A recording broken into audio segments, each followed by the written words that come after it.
Hello and welcome back to Beers, Bourbon, and Games. I'm your co-host Mike, and with me is Chris. And today we're doing another board game review. It's been a hot minute, but things have been crazy. So we're back at it and we're real excited. Especially after we got back from Origins, we got a really good game called Distilled. Let's get into it. All right, to start us off like we normally do, Chris is going to give us a little synopsis about the game in his beautiful, lilling voice. Well, thank you. Thank you very much.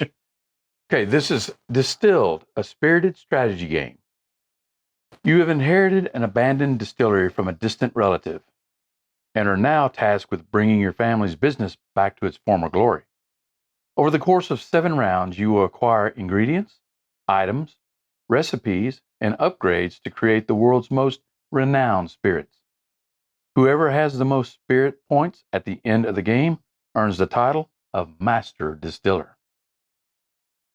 I have to say, when we were walking through Origins and we saw this game, we instantly stopped, signed up for a demo of the game, but then we watched them actually do a little bit of a playthrough, and we both just bought it instantly. Yep. It's some of our favorite things. It's a worker placement game with a kind of a deck building cross with a bunch of different things, and it's beautiful. It's amazing. Yep. But let's not give anything away yet. We don't want to tell you whether we like it or not. So right now we're just gonna. I hate it. Wait a minute. Game for sale. That's right. But let's kind of go through our usual thing. Let's start off with how hard was this game for us to learn. There is a lot of components to this game, and it looks very daunting when you put it out the first time because you're like, holy crap, there's 7 different decks, and there's all these different tokens, and there's all these 2 or 3 things. boards. I got my own hand. I have my own board here, and there's all these different cards and things. You have these things here. You have 3 or 4 different decks, and you think you're going to be overwhelmed. Very, very much so. But the instructions are very laid out very well how to set it up. It's very simple. It's all on one page. It's very easy to set the whole thing up. It took us maybe 10 minutes. Yep. And that was because we were talking a lot of it like we normally do. That's right. Once you get to playing the game, it flows really, really well. And it's very easy to learn. I think after the second round, we pretty much just had it down. Second round, we had it down. And what's so cool about this game, and this is just proves the overall quality of this game. Hand me that thing underneath it. Okay, so if you have never played a board game in your life, you go somewhere and you see this, and you're really into spirits. You're really into, you've got a collection of bourbons or vodkas or stuff and things, and you're really into the spirit world, right? Spirits as in drinking spirits. And you come across this game, you're like, oh my gosh, there's a game called Distilled, talking about distilling spirits. I've got to get it. But you've never played a board game before. So you bring it out and you're like, oh my gosh, this is so much. I don't know if I can do this. Well, they thought of that. They include a first taste, a step-by-step guide for new players. What they do is they step you through. They hold your hand through the first or second round, and then after that, they let you go. But this you don't see this in a lot of board games. No. This is amazing that they put this in. It's pretty awesome. It helped us out a lot when we were doing our first playthrough. And of course, we kind of skimmed. I played this twice now, once with Chris and once with another group of people. Yeah. And the first time we kind of skimmed through the first taste because we've all played a bunch of board games. And I really love how it was laid out. But even the rules, if you played a few more games before and you jump straight into the rules, it's not bad. No. If you're a board game, if you play board games for a while now, you'll be able to catch on to this fairly quick. I think that's why we ended up giving it a 2.5 out of 5. And the only reason why we gave it the extra 0.5 is just because how daunting it looks to people. They can be kind of, I know sometimes you'll set up board games, you'll be like, oh, this is going to be so many rules, it's going to be so hard to learn. Yeah.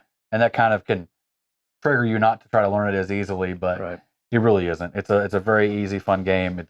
They did a very good job of laying it out. Right. And just so you know, in our scale, 1 is the easiest game. You look at it and say, "Oh, all I got to do is this," and 5 being a rule book about the thick of as thick as a tome, and Was it Twilight Imperium? yeah, and you're like, that big. "Oh my gosh, I don't know if I can do this." But so 2.5 is really not all that bad. No, not at all. And I agree, 2.5, yeah. And then after like we said, the first couple of rounds, it probably goes down to a 2 because once the flow starts, you're like, oh, yeah, this is just, this is easy. I like this. So, yeah, it's that kind of game. Okay, so now the next category we're going to go through is aesthetics and build quality. And I got to say, and I think Mike will agree, this game is just unbelievable. How well this game was manufactured and how well it was put together. It just is amazing. I mean, you don't see this in a board game. You see a lot of board games, you open it up and there's a bag full of cards, a bag full of tokens, and they expect you just to kind of shove it all in the box and put it on the shelf. Not with this game. This game has a place for everything. Yep. And one of the things that I noticed is when you first open the game, this is what you see. Stop. Before you do anything, they want you to do this. Do not throw away your empty punch board frames after you punch the tiles out. There's some frames that come with it, right? 4 or 5, I think, frames where your tiles are that you got to punch out. Normally, you throw those away. But this company understands that those tiles take up space in the box. So here's what they say. Because the distilled box has a custom game trays insert, once you have punched out all the tiles, you will be left with a small gap between the top of the trays and the cover of the box. This empty space could cause contents to jumble around inside. Could cause contents to jumble around inside. That means that as you're walking around, everything kind of goes everywhere. So they have a solution. To avoid this, keep your empty punch board frames, remove the bottom card tray from the box, stack the punch board frames at the bottom of your box, then place the card tray back in place. This will prevent the game components from shifting around. So what basically is happening is you're taking the punch boards, the frames that were on top, now you're putting on the bottom to increase the space so that when everything is laid in, the lid will rest against the top and nothing will jostle around. This is the first board game I've ever seen do this. Yep. Ever seen do this. So it's a great reminder. And plus on the other side, it gives you a map of how everything is put in and how everything sets into Something else I want to point out in this too is there's enough space left in this inserts for expansions, for future expansions. They thought ahead. It doesn't take up all the room. It gives you enough room for expansions in the future, which is pretty great. I just love the feel of this game, the look of it.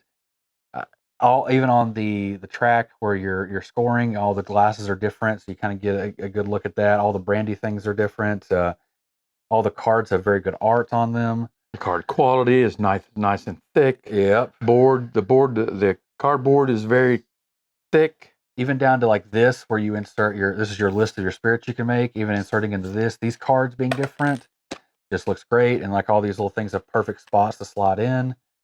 And you don't get that from a lot of board games. I mean, No. You don't get them from 80% of the board games out there. And this, I don't know. I don't think I've ever heard of any other games that this company has made, but it's just amazing. I think this is their first one, and I hope they do more because Oh, the attention to detail and the love that they put in this game, even listening to them talk at their booth, you could just tell how much they liked the game and how much they invested themselves into the game. Yeah. I mean, even the coins, of course, they have metal coins, you know how I am with those. It's just, metal coins. Yeah. Now, did we already say the rating we gave it yet? Nope. Okay. So The rating I'm giving it, and we talked about it, we're both giving it a 5 out of 5. Now, to be upfront, if you buy the basic games, you're not going to get the metal coins or the metal cubes. You're going to get cardboard. But how everything is built and how everything is laid out and how everything is packaged, even if you get the cardboard components and don't get the metal coins, it's still a 5 out of 5. If you go ahead and purchase the coins and the metal cubes, that's just going to enhance your play, your fun when playing the game. Yeah. But even without the metal coins, it's still a 5 out of 5. Oh yeah, 100%. It's even the cardboard is very, very nice. I mean, this just looks good. Yep. I mean, it's great. Yeah, I agree with you. 5, and I can't give it a higher praise. That's right. If we had a higher scale, it would be to the highest scale that we have. If we had a scale of 8, it would be an 8. A 10, it would be a 10. You couldn't ask for a better build quality and aesthetics of this game. Everything from the trays, the boards, the mats, just perfect. Yeah.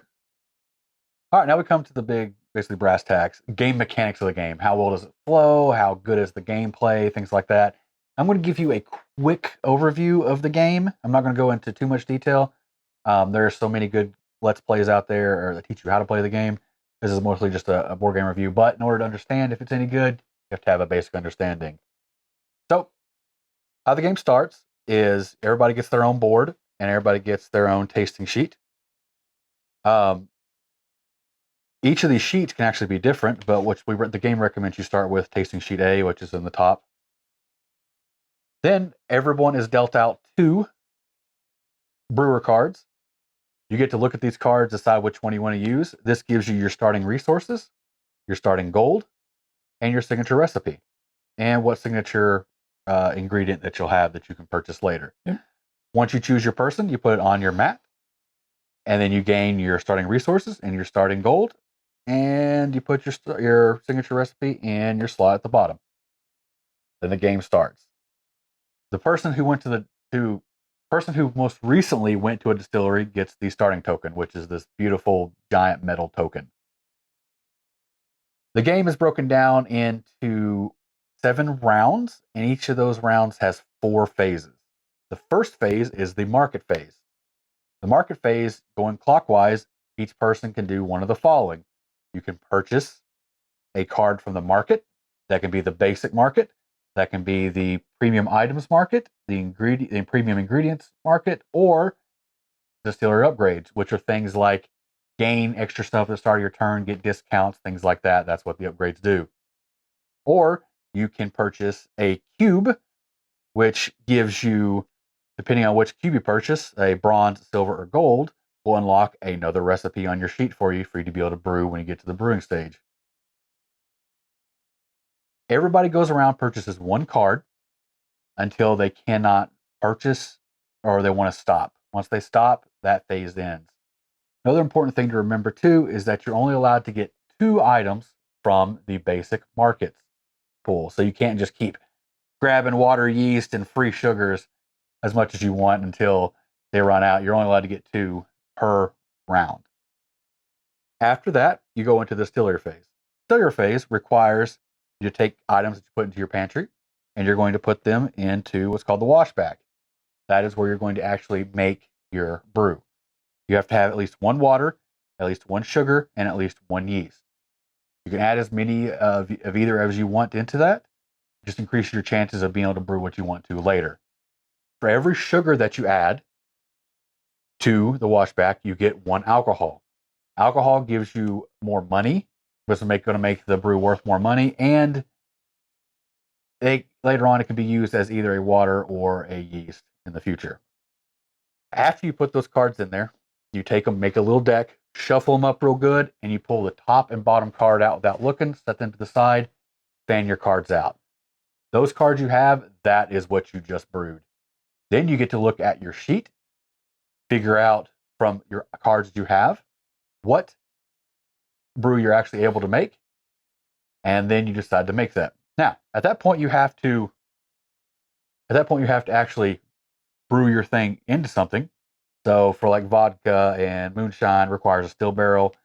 For rum and some of the brandies require a wooden barrel or a Clay pot. clay pot is the other one Yep. for some of the other weird ones. Yep. After you brew your brew, you get a token. So say I brewed vodka, I would get a vodka token, and I would place that along one of these top. These are things that you can either get victory points or special items like 5 coins. That helps a lot at the beginning. That's how you get your signature ingredient. You get that with covering that up. Free ingredient, free upgrade, things like that. Once you do that, that's the end of the distill phase. Now we get to the sell phase. At this point, starting with the first player, you can sell your brew. What you do at that point is you have to put it into a bottle. You add that to that stack, and you get to sell it. Now, when you do that, you look to see if you have any cards that have extra spirit points at the bottom of them. If you do that, you gain those automatically. That goes here. And that goes on your track. Correct. And then you also gain the points and money from what you sold. So say if I made vodka, I would get 1 money and 2 points. And then I add all the money from my spirit, selling my spirit. So let's say I sold vodka that had an extra water and had the barrel in this, I would get 3 extra money, and that goes into your pile. And then it goes around and around and around. Now, some spirits require that you age them. So if you decide not to sell, you do what's called aging, and you take your cards and you put them into your warehouse. Then we get to the next step. It's going to be this portion here, down at the bottom, the warehouse. Yep. And then we get to the next step, which is the aging process. Everybody who has a brew in their warehouse takes a flavor card and adds it to the deck. You don't get to look at this, you just add it into the deck. That's actually a really good one. And those are mysterious flavors when you go to sell them later. Like this one is rubber tire, which is funny. A lot of them, if it's a better tasting brew, will give extra money benefits to you. Yeah. And the longer you brew it, the more points it's worth. Like one of these cards is worth 1 point, 2 is worth 3, 3 is worth 6, 4 is worth 10, 5 is worth 15. So it can be worth it to age your alcohol. Yep. Then you get to the end of round. End of round, you take the last row, shift it off into the truck. That's basically the discard pile. Move everything down, flip it all over. If you did not sell that phase at all, you can remove 4 of your victory points that you've already gained to gain 4 coins. That way you're not broke, basically. And what's that called? It is called holding a tasting. Holding a tasting. Holding a tasting. Which is, everything is really, really nicely worded in this game. Yeah. You can then take your first player token and move it to the left side player. That is the end of the round. At the end of the third round, and this is something I forgot to touch on, at the beginning of the game, everybody gets 3 personal goals that are hidden from the rest of the players. You see those and you hold them down. At the end of the third round, you discard one of those goals. They're like, oh, I can't get this one. You get rid of it. Mm-hmm. That's basically a quick overview of the game. There's some other things like these are spirit awards at the end of the turn. If someone has a spirit award, they can win these. Things like have 2 spirits aged in the same time, sell a spirit with 4 or more aged cards on it, have 4 bottles on display, things like that. And those are different every game. You get those depending on how many players you are. If there's like 2 players, so me and Chris are playing, it'd be number of players plus 1. So, as you can tell, like we were talking about at the beginning of the game, it's not actually that hard. It actually flows pretty well. It's actually not that hard to explain to new people who are coming in or anything. And if we look kind of overview real quick, you collect ingredients, then you brew the ingredients, then you figure out what ingredient that you've brewed, then you brew the ingredients, you sell it, get the money, get the points, and basically start all over again. So there's not a lot to this. You look at as it's sitting out here, you're like, oh, this game is going to be horrible. No, there's 3 or 4 steps, and you go to the next round. And it really is. It's more daunting sight wise than it really is as play wise. Right. And like we said, it's the mechanics just flow really well. Yeah. It doesn't feel clunky. A lot of games you'll play and you're like, this kind of feels weird. You kind of get the feeling if you mess up, you're like, oh, I messed up because I just forgot to do this, and because the mechanics work in that way that you kind of feel like something's wrong if you mess up. So What rating did we get this? we gave this a 4. Okay, 4 out of 5. 4 out of 5. The mechanics are very, very good. There's a few nitpicky things that we kind of had to go out there and grab, but I know one of them for Chris and my wife was Yeah, I'll kind of explain that. In my opinion, I think there's a touch bit of luck when it comes to actually brewing what you want to brew. So let's say that on the board I want to brew uh, brandy. Okay, so or I'm not sure what this one is, but it looks like a Japanese blend, but it kind of takes a little bit of planning. You have to get so many sugars, so many um, premium ingredients, um, the water, the yeast, and get it all together, right? So let's say that I've got three. I have to have um, three of the grain sugars. Okay, so I get 3 grain sugars. Well, with that, since I've got 3 sugars, I get to get 3 of these alcohol cards. So I put them all together. I may have 6 or 7 or 8 cards. Then you mix them up. And then once you're done mixing them up, you take the top card and the bottom card out. Then you flip up everything you have left. Well, after all that gathering up, if I don't have all 3 of these sugars, then I can't brew that. I have to go down the line and brew something cheaper. So I don't know. Me and my daughter, which married to Mike, we kind of were unlucky with that. It seemed like a couple of times we did that. We pulled the cards that were necessary to brew uh, the thing that we wanted to brew, and we couldn't. So we had to settle for something less. I don't know. It's frustrating if you're unlucky like that, and it constantly. I mean, it's not. It's just a personal nitpick. I don't think it's a problem with the game per se. But Mike has a different take. I love that. I love that random aspect because if not, it's just point and click on a lot of things. I've had that happen before in different games, and it's one of those things that you can plan for it. Like if you need 3 sugars, get 5 sugars. Yeah. That way if you pull 2, you're not out of trouble. It's easier said than done because you have a limited number of money and stuff. But I like that aspect of it. But that's one aspect they don't like about it, and that's a small nitpick because, like I said, they still enjoy the game. Oh yeah. The game's still great. So, But when you do hit, it's euphoric. You're like, all right, yeah. I got, I've got 12 points. I got, 16 money. When you hit those big ones, it's really satisfying. It really is. Yes, very much so. So that being said, with the mechanics,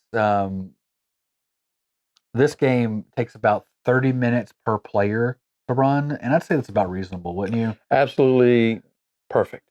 We discussed after we played, and sometimes you have these games, and if you're a board game player, you understand what I'm talking about. You have these games that really take more time and have you do more things than you should. You get to a certain point, you get 3/4 through the game, and you're like, man, I just wish this game would end. I'm just okay. I'm over it now. I'm ready to stop playing. This game has 7 rounds. So as you're about to feel that, man, okay, I'm ready for this game to end, it ends. So it's a perfect. It's not too long, not too short. Any less rounds, you wouldn't be able to get your engine going. Yeah. Too many more rounds, the engine would just be slogging along. So yeah, I think the round count is perfect. So 30 minutes per person is definitely reasonable, Yep. and it's right on the money. Like it took us about 30 minutes per person. I think it took us an hour and a half, Yeah. if not less, to play the game. Yep. We had 3 people playing. And if you play this game constantly and you know it in and out, you could even get squeezing a few minutes off of that because everybody knows what they're doing, everybody knows what they're getting. So yeah, it's it depends on if you have this game out and you're drinking some spirits along with it, it might take you a little bit longer. But that being said, if it's a normal playthrough, yeah, 30 minutes is perfect. That's a good spot to go into. How do you feel about the replayability about this game? Oh, it's endless. It's absolutely endless. You have a stack of these cards. You have probably 20 of these cards, A and B side. You have a stack of the premium items, the ingredients, and the upgrades. The flavors going into the actual bourbon and whiskey, you've got a big stack of those. And then you have a bunch of these different brewers. Oh, yeah, the brewers you've got. There's a you stack probably have, of them. I don't know, probably 25, 30 of those as well. So, and they all have their own different signature brew. You also have several different of these spirit awards to go for, and the small cards that the personal ones, the personal goals, there's a whole stack of those as well. And not if that's not enough. Yeah, they already have an expansion out. So expansion already. So that gives you even more playability with the game. So yeah, no, I think playability there's no question here. I think we ended up giving it a 5 because it literally is endless. Yeah. And it's just so much fun. There's so much variety and things that it'll definitely keep you entertained. And think about it. If it's 30 minutes per player, you get through one game, everybody switches up to a different card, switches up to a different brewer, and play another game, and it'd be totally different from the game you just played. Yep. That's the kind of game you're looking for. That's what you're looking for in a board game. You're not constantly doing the same thing every time. So yeah, no question. Okay, cost and availability. The game is relatively new and it is available pretty much everywhere. Not everywhere, but we got it. We looked on Amazon. We went to the actual website, a manufacturer website. You can still get the coins. You can still get the metal cubes. You can still get there's a playmat here. You might not be able to see, but it's like a neoprene playmat. You can still get that. So here's where you might have a problem.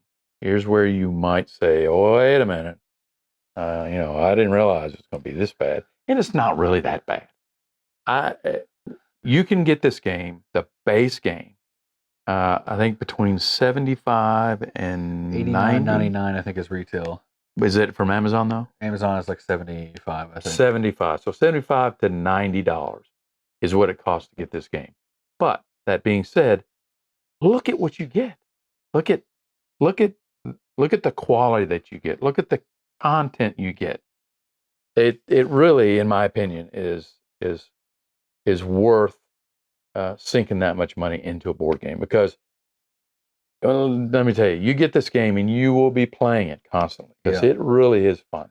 You'll get a lot of enjoyment out of it. You will get your money's worth out of one playthrough. That's right. I mean, honestly, you'll get your money's worth out of because you have 5 people playing. That's $80. That's less than minimum wage, right? That's right. That's right. The playmats themselves, I think, is $15. The coins are $25, but they're these metal giant detailed coins, and the metal cubes are nice and weighted. Yeah, they're very solid, and they're another $25. You don't have to have those to play the game. No. The base game, the contents the base game comes with are just fine. They're nice. I just like the metal stuff. Yeah, we're suckers for metal. metal coins and metal cubes, and it just enhances it's really so enjoyable to kind of handle that metal coins instead of the cardboard. So that's kind of what we really like. So, and just as a reminder, we always recommend going and supporting your local game shop before shopping online. Yes. Go to them, ask them if they have the game. If they do, great, get it. If they can't get it or they don't have it, then go online and get it. Because if they don't have it, ask them if they can get it for you. Right. Because that will support them as well. Correct. Well, wait a minute. Does this game have a solo mode? It does, in fact, have a solo mode. Another mode to play this game? Yep. Oh my God. And it's only between $75 and $90? I'm sold. I'm buying one right now. It does. It has a solo mode, and the solo mode was not an afterthought. A lot of times you get these board games where the solo mode is an afterthought. Well, let's just throw it in there so we can say we got a solo mode. No, the solo mode was built from ground up, and it actually, I played a little bit of the solo mode, and it does feel like you're playing against an opponent. So, like I said, if you don't have if it's a rainy day and you don't have anybody to play with, and you feel like playing a board game, pull this out and play it. It just the value of what you get for the cost is not matched, I don't think. That's a great point to go into our next segment. Would you recommend this game? I personly, no.